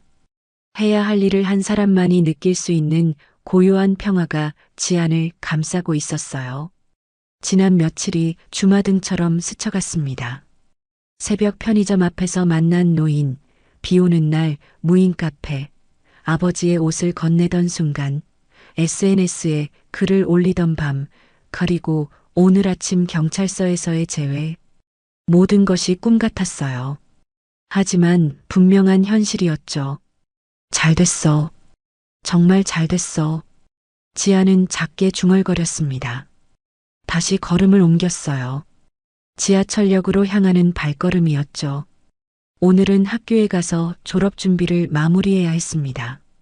그리고 저녁엔 편의점 알바가 있었어요. 여전히 바쁜 일상이었죠. 하지만 지안의 마음속엔 작은 희망이 싹트고 있었습니다. 하성그룹 채용 공고를 보고 지원서를 쓸 거예요. 이번엔 꼭 좋은 결과가 있을 것 같았죠. 지하철역 입구에 도착한 지안은 계단을 내려갔습니다. 익숙한 지하철 냄새가 코를 스쳤어요. 개찰구를 지나 플랫폼으로 향했습니다. 전광판을 보니 2분 후에 열차가 도착한다고 나와 있었어요. 지아는 벤치에 앉았습니다. 며칠 전 이곳 지상에서 노인을 처음 만났었죠. 그때 그 벤치는 여기서 그리 멀지 않은 곳이었어요. 할아버지, 이제 가족분들이랑 행복하게 사시길. 지아는 속으로 기도했습니다. 열차가 들어왔습니다. 문이 열리고 사람들이 쏟아져 나왔어요. 지아는 자리에서 일어나 열차에 올라탔죠. 창가 자리에 앉은 지아는 핸드폰을 꺼냈습니다. SNS를 열어 자신이 올렸던 게시글을 확인했어요. 댓글들이 수백 개 달려 있었습니다. 대부분 걱정과 응원의 메시지였어요. 지아는 하나하나 댓글을 읽으며 미소를 지었습니다. 그리고 짧은 글을 추가로 올렸어요. 가족분들을 찾으셨습니다. 관심 가져주시고 공유해주신 모든 분들께 감사드립니다. 업로드 버튼을 누르자 곧바로 좋아요와 댓글이 달리기 시작했어요. 지아는 핸드폰을 내려놓고 창밖을 바라봤습니다. 터널을 지나고 있었어요. 어둠 속을 달리는 열차 안에서 지아는 생각했습니다. 이번 일을 계기로 무언가 달라질까요? 아니면 다시 일상으로 돌아갈까요? 알 수 없었습니다. 하지만 한 가지는 확실했어요. 지아는 이 경험을 통해 더 단단해졌다는 것이요. 누군가를 돕는다는 건 이런 거였어요. 거창한 일이 아니었죠. 그저 눈앞에 어려운 사람에게 손을 내미는 것. 그것만으로도 세상은 조금씩 따뜻해질 수 있었습니다. 지아는 작게 미소 지었습니다. 오늘부터 또 다른 하루가 시작될 거예요.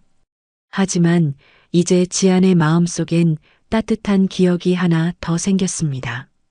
그것으로 충분했어요. 열차는 계속 달렸고 지안은 새로운 내일을 향해 나아가고 있었습니다. 일주일이 지났습니다. 지안은 원룸 침대에 앉아 노트북 화면을 바라보고 있었어요. 하성그룹 채용 홈페이지였죠. 마우스를 움직여 지원서 제출 버튼을 클릭했습니다. 제발 이번엔 좋은 결과가 있기를. 지아는 작게 중얼거렸어요. 벌써 몇 번째 지원인지 세기도 힘들었습니다. 하지만 포기할 수는 없었죠. 사흘 후 핸드폰이 울렸습니다. 지아는 편의점에서 알바 중이었어요. 급하게 핸드폰을 확인했죠. 하성그룹 인사팀입니다. 서류 전형에 합격하셨습니다. 최종 면접 일정을 안내드립니다. 지안의 손이 떨렸습니다. 합격이라니. 최종 면접까지 왔다니. 정말? 지안은 믿을 수 없다는 표정으로 메시지를 다시 읽었어요. 분명히 합격이라고 적혀 있었죠. 그날 밤 지아는 엄마에게 전화를 걸었습니다. 엄마, 나 하성그룹 최종 면접 봐요. 정말? 어머, 우리 딸. 축하해. 어머니의 목소리에 기쁨이 가득했어요. 면접은 언제야? 이틀 후 오전 10시요. 그럼 정장 있어? 구두는? 지아는 잠시 말을 멈췄습니다. 정장이라곤 엄마가 예전에 입으시던 걸 물려받은 게 전부였어요. 구두도 오래돼서 굽이 조금 달아 있었죠. 응, 있어. 걱정 마요. 그래도 새로 사는 게 좋지 않을까? 엄마가 돈 좀 보낼게. 아니야, 엄마. 괜찮아요. 있는 걸로 충분해요. 지아는 어머니가 걱정하실까봐 일부러 밝게 말했습니다. 면접 전날 밤 지아는 옷장에서 정장을 꺼냈어요. 검은색 정장이었습니다. 엄마가 10년 전쯤 입으시던 거였죠. 다림질을 했습니다. 조심스럽게 주름을 펴냈어요. 구두도 깨끗이 닦았죠. 낡았지만 최선을 다해 관리했습니다. 거울 앞에 서서 정장을 입어봤어요. 조금 헐렁했지만 그럭저럭 괜찮아 보였습니다. 할 수 있어. 나는 할 수 있어. 지아는 거울 속 자신에게 말했습니다.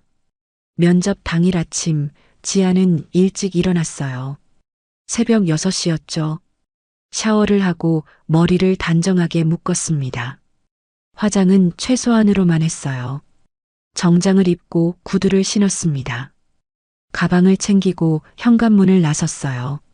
지하철을 탔습니다. 출근 시간대라 사람들로 붐볐어요.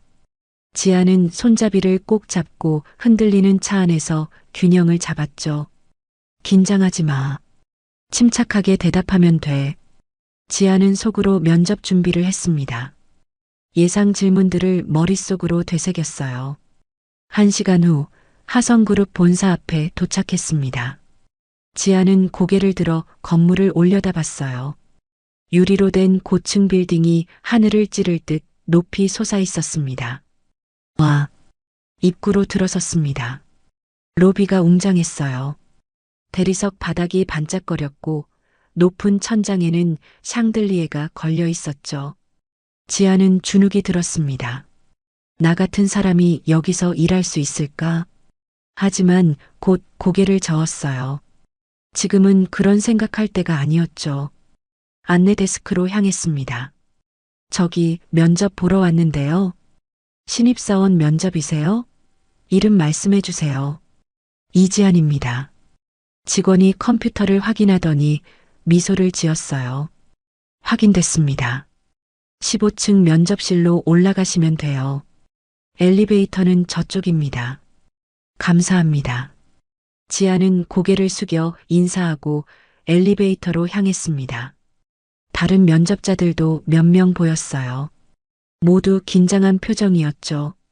엘리베이터를 타고 15층에 도착했습니다. 문이 열리자 신입사원 면접이라는 안내판이 보였어요. 신입사원 면접은 이쪽으로 오세요. 안내 직원이 웃으며 손짓했습니다. 지아는 따라 걸었어요. 대기실에 들어섰습니다. 의자가 여러 개 놓여 있었고 이미 몇 명이 앉아서 기다리고 있었어요. 지안도 빈자리에 앉았죠. 손이 떨렸습니다. 무릎 위에 올린 손을 꼭 쥐었어요. 괜찮아. 잘할 수 있어. 시간이 흘렀습니다. 한 명씩 이름이 불리며 면접실로 들어갔어요. 나올 때마다 표정이 제각각이었죠. 어떤 사람은 밝게 웃었고 어떤 사람은 고개를 떨구고 있었습니다.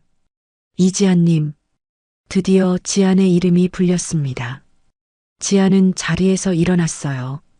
깊은 숨을 들이마셨죠. 이쪽으로 오세요. 직원의 안내를 받아 복도를 걸었습니다. 면접실 문 앞에 섰어요. 들어가세요. 감사합니다. 지안은 문손잡이를 잡았습니다. 한 번 더 깊게 숨을 들이마셨어요. 그리고 문을 열었죠. 면접실은 넓었습니다. 긴 테이블 앞에 3명의 면접관이 앉아 있었어요.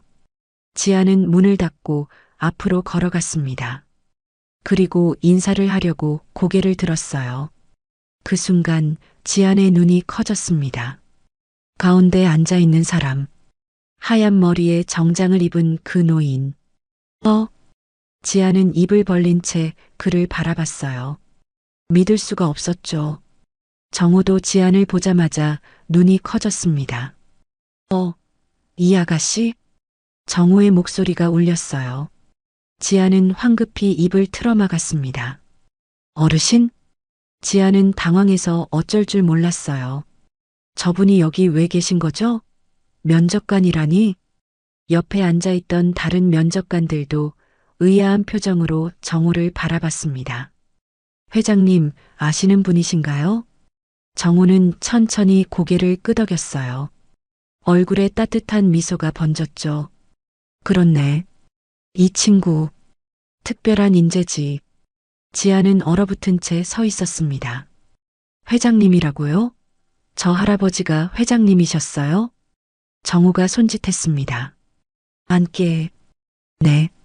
지안은 떨리는 다리로 의자 앞까지 갔어요. 그리고 조심스럽게 앉았죠. 면접관 중 한 명이 서류를 확인하며 말했습니다. 이지안 지원자시죠? 자기소개 부탁드립니다. 지안은 입술을 깨물었어요. 머릿속이 하얗게 변했습니다. 준비했던 말들이 전부 날아가 버렸죠. 저는 목소리가 떨렸습니다. 지안은 잠시 눈을 감고 깊게 숨을 들이마셨어요. 그리고 다시 입을 열었죠. 저는 이지안입니다. 2월에 대학교를 졸업 예정이고 천천히 또박또박 말했습니다. 정호는 미소를 지으며 지안을 바라보고 있었어요. 면접은 계속 이어졌습니다. 질문이 쏟아졌고 지안은 최선을 다해 대답했어요. 처음엔 떨렸지만 점차 안정을 찾아갔죠. 마지막으로 우리 회사에 지원한 이유가 뭔가요? 지인은 잠시 생각했습니다. 그리고 진심을 담아 대답했어요. 사람을 소중히 여기는 회사라고 생각했습니다. 그리고 저도 누군가에게 도움이 되는 사람이 되고 싶습니다. 그 말에 정호의 눈빛이 부드러워졌어요. 면접이 끝났습니다. 지안은 자리에서 일어나 인사했어요. 감사합니다. 문을 향해 걸어가는데 정호가 말했습니다. 이런 인재는 놓치면 안 되지. 지안은 멈춰섰습니다. 뒤를 돌아봤어요. 정호가 따뜻하게 웃고 있었죠. 수고했네. 지안은 고개를 숙여 인사하고 면접실을 나왔습니다. 문을 닫는 순간 지안은 벽에 기댔어요. 다리에 힘이 풀렸죠. 회장님이셨어. 할아버지가. 믿을 수가 없었습니다. 새벽 지하철역에서 만났던 그분이, 도시락을 드렸던 그분이, 빨래를 해드렸던 그분이 대기업 회장님이셨다니. 지안은 천천히 엘리베이터로 향했습니다. 머릿속이 복잡했어요. 이게 무슨 일이지?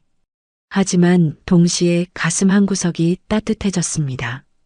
할아버지가 건강해 보이셔서 다행이었어요. 엘리베이터를 타고 1층으로 내려왔습니다. 로비를 지나 밖으로 나왔어요. 햇살이 따스했습니다. 지안은 하늘을 올려다봤어요. 운명이란 게 정말 있나 봐. 지안은 작게 미소 지으며 발걸음을 옮겼습니다. 일주일 후 지안의 핸드폰에 문자가 왔습니다. 합격을 축하드립니다. 하성그룹 신입사원으로 선발되셨습니다. 지안은 문자를 보고 또 보았어요. 믿을 수가 없었죠. 손이 떨렸습니다. 엄마, 지안은 급하게 전화를 걸었어요. 지안아, 무슨 일이야? 엄마, 나 붙었어. 하성그룹에 합격했어. 정말? 어머, 우리 딸. 정말 축하해. 어머니의 목소리가 떨렸습니다. 기쁨과 안도가 섞인 목소리였어요. 이제 제대로 된 직장인이 되는 거야. 지안의 눈에서 눈물이 흘러내렸습니다. 지난 1년간의 고생이 주마등처럼 지나갔어요. 수없이 받았던 불합격 통지, 밤샘 아르바이트, 월세 걱정. 그 모든 것이 이제 끝나는 거였죠.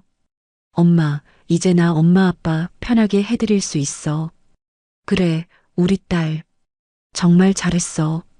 고생 많았어.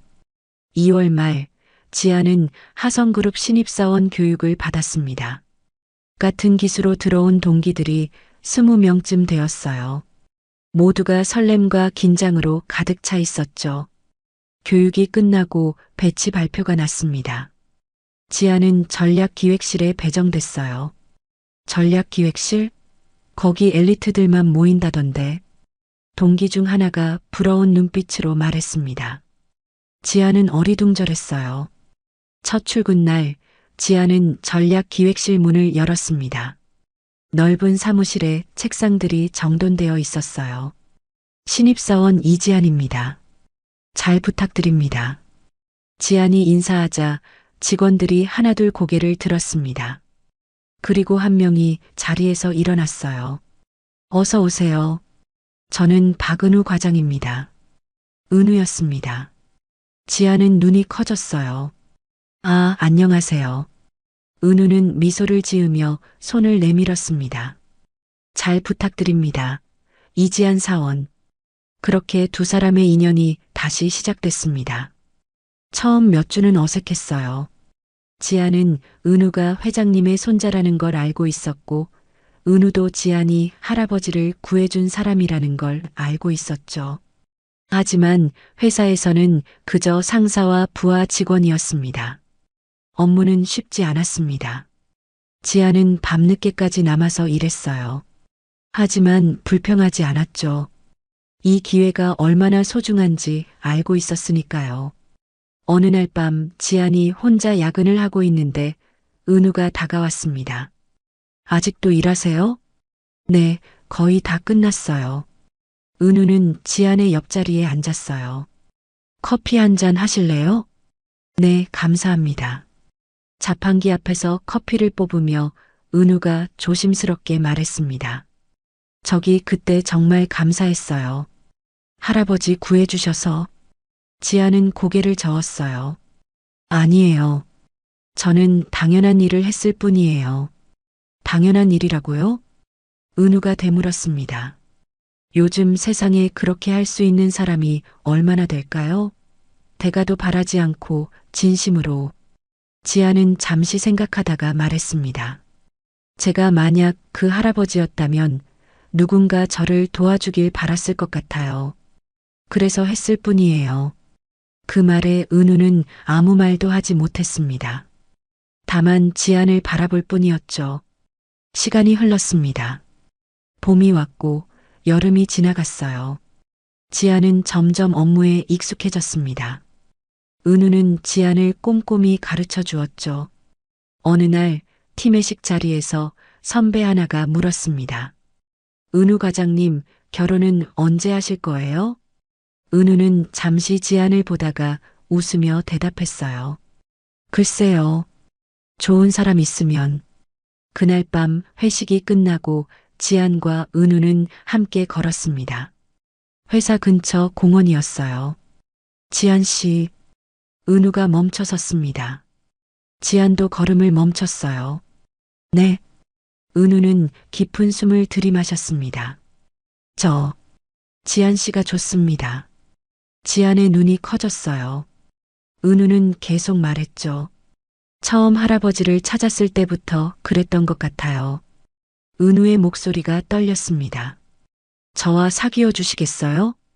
지아는 한동안 말이 없었어요. 그러다 천천히 입을 열었죠. 네. 그렇게 두 사람은 연인이 됐습니다. 시간이 흘러 지아는 회사에서 인정받는 직원이 됐어요. 은우와의 관계도 깊어졌죠. 두 사람은 주말마다 데이트를 했고 서로의 꿈과 미래를 이야기했습니다. 어느 주말 은우가 지안에게 말했어요. 우리 집에 한번 오실래요? 할아버지가 보고 싶어 하세요. 지안은 긴장했지만 고개를 끄덕였습니다. 하성그룹 본가는 웅장했어요. 지안은 긴장한 채 은우를 따라 거실로 들어갔죠. 정우가 소파에 앉아 있었습니다. 지안을 보자 얼굴이 환해졌어요. 아, 우리 은인이 왔구나. 회장님 안녕하세요. 지안은 깊이 인사했습니다. 정우는 자리에서 일어나 지안의 손을 꼭 잡았어요. 그동안 잘 지냈나? 네, 덕분에 잘 지냈습니다. 우리 은우가 회사에서 잘 챙겨주던가? 정우가 장난스럽게 물었습니다. 지아는 얼굴이 빨개졌어요. 네, 정말 잘 가르쳐 주세요. 식사가 끝나고 정우가 지안을 정원으로 불렀습니다. 은우 녀석이 자네를 많이 좋아하더구만. 지안은 고개를 숙였어요. 저도 은우 씨를 좋아합니다. 정우는 만족스럽게 웃었습니다. 좋은 인연이야. 자네 같은 마음 따뜻한 사람이 우리 집안에 들어온다면 더할 나위 없지. 그로부터 6개월 후 은우는 지안의 부모님을 찾아뵈었습니다. 시골집은 소박했어요. 은우는 정중하게 인사했죠. 안녕하세요. 저는 박은우라고 합니다. 지안의 아버지는 아직 완전히 회복되지 않았지만 지팡이를 짚고 일어나 은우를 맞았어요. 어서 오게. 우리 딸 잘 부탁하네. 어머니는 은우를 보며 눈물을 흘렸습니다. 우리 딸이 좋은 사람을 만났네. 식사 자리에서 은우는 진심을 담아 말했습니다. 지안 씨를 정말 사랑합니다. 평생 행복하게 해드리겠습니다. 지안의 아버지는 고개를 끄덕였어요. 우리 딸이 고생이 많았네. 잘 부탁하네. 이듬해 봄 두 사람은 결혼식을 올렸습니다.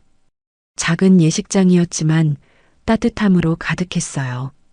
지아는 순백의 드레스를 입고 있었고 은우는 턱시도 차림이었죠. 정우는 가장 앞자리에 앉아 흐뭇하게 웃고 있었습니다.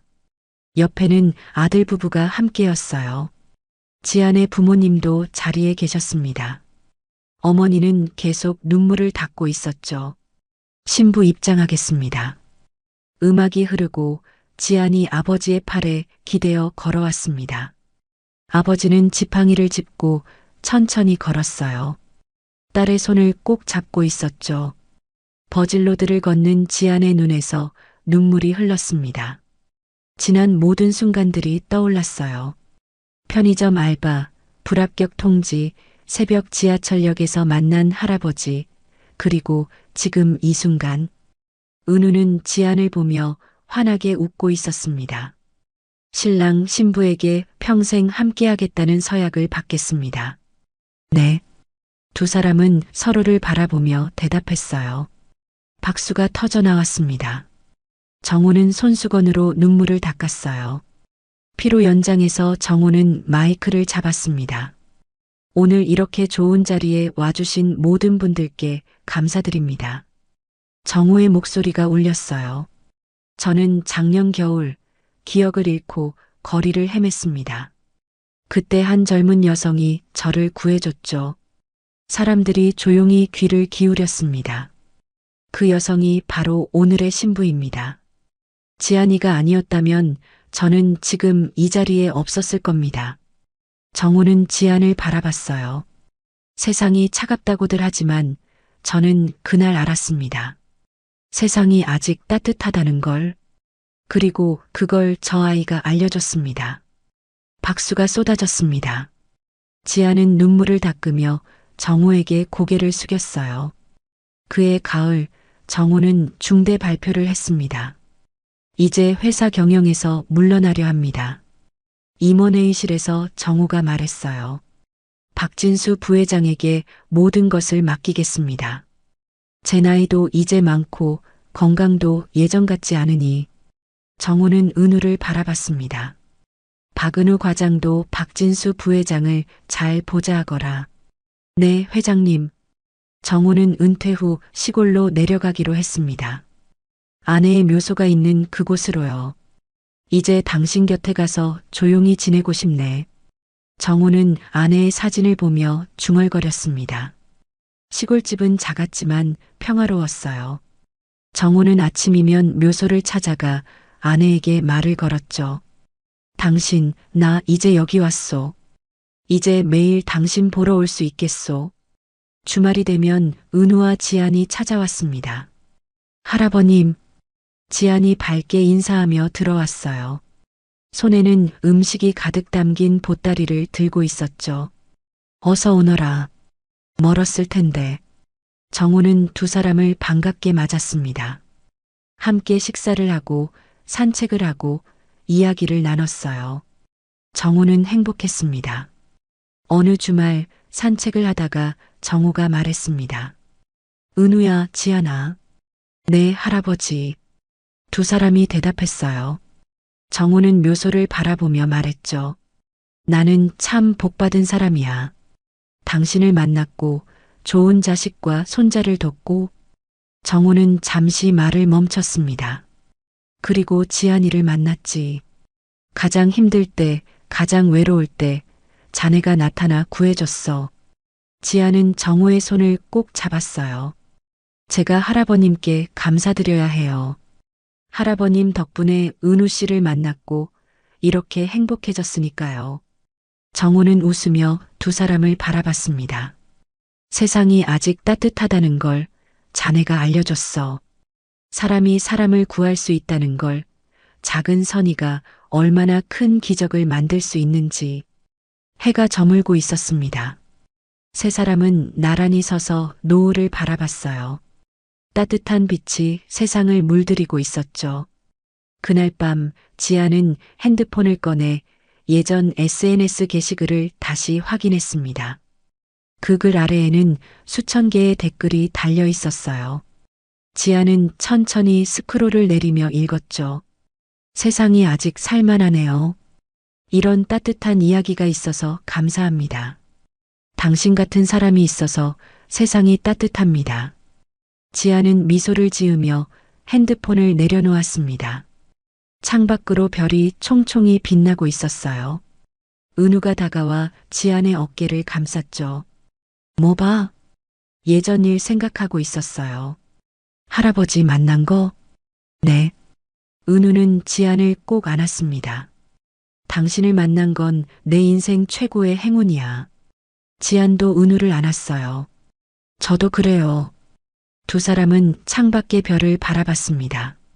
저 멀리 시골집에서도 정우는 같은 별을 보고 있었어요. 당신 보고 있소? 우리 은우가 정말 좋은 사람을 만났소. 마음 따뜻한 사람을. 정우는 하늘을 올려다보며 미소 지었습니다. 차가운 겨울밤, 새벽 지하철역에서 시작된 작은 선의. 그것이 한 사람의 목숨을 구했고, 한 가족을 되찾게 했고, 두 사람의 사랑으로 이어졌습니다. 세상은 때로 차갑지만 그 속에서도 따뜻함은 존재했어요. 그리고 그 따뜻함은 계속해서 이어져 가고 있었습니다. 오늘의 이야기가 당신의 마음에 작은 울림을 드렸다면 앞으로도 당신의 나날에 잔잔한 위로가 될 이야기들로 찾아뵐 수 있도록 구독과 좋아요를 눌러주세요. 그리고 사연의 주인공을 위한 따뜻한 말씀도 댓글로 부탁드립니다. 당신의 오늘을 늘 응원합니다. 인생 나날이었습니다.